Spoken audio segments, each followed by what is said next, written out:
আমার মেয়ের হাসি আমার পৃথিবীর সবথেকে বড় আনন্দ।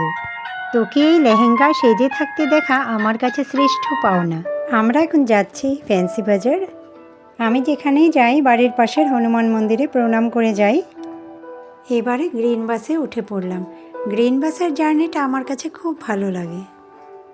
আমরা প্রথমে জালুকবাড়ি হয়ে মালিগাঁও হয়ে ফ্যান্সি বাজার পৌঁছে গেলাম। এই যে দেখো ফ্যান্সি বাজারের ভিড়ভাড়। গ্রিন বাস থেকে নেমে ফ্লাইওভার দিয়ে আমরা রাস্তা ক্রস করে নিয়েছি।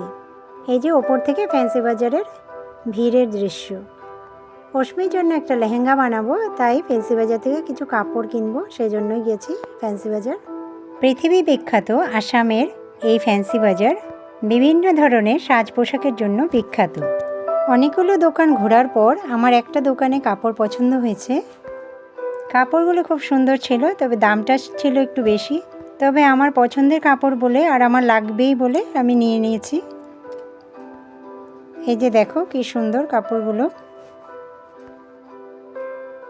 ফ্যান্সি বাজারে গেলে ফুচকা না খেলে একেবারেই ভালো লাগে না।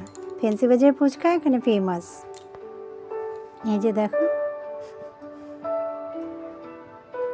এবারে চলে গেছে কিছু কসমেটিক্স কিনতে।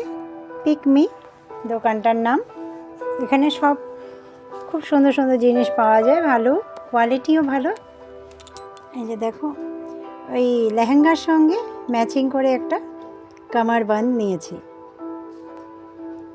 আর কিছু নিয়েছি কসমেটিক্স, নেল পলিশ, এইসব। এই যে বাড়িতে এসে কাপড়গুলো তোমাদেরকে দেখাচ্ছি। এই যে দেখো কামার বাঁধ আর যা যা কসমেটিক্স ছিল সেইগুলো। আমার চ্যানেলটাকে সাবস্ক্রাইব অবশ্যই করবে। আর তোমরা লেহেঙ্গা পরতে কে কে ভালোবাসো আমাকে কমেন্টে অবশ্যই জানাবে। এবারে বসে পড়লাম কাপড়টা কাটতে। এই যে এভাবে আমি কাপড় কেটে নিয়েছি। সময় একেবারে কম ছিল বলে আমি ভিডিওটা সম্পূর্ণ সুন্দর করে দেখাতে পারিনি। তোমরা কমেন্টে অবশ্যই আমাকে বলবে যদি আমার পুরো ভিডিও দেখতে চাও সেলাই করার, তাহলে আমি সেইভাবেই ভিডিও বানাবো। এই যে দেখো,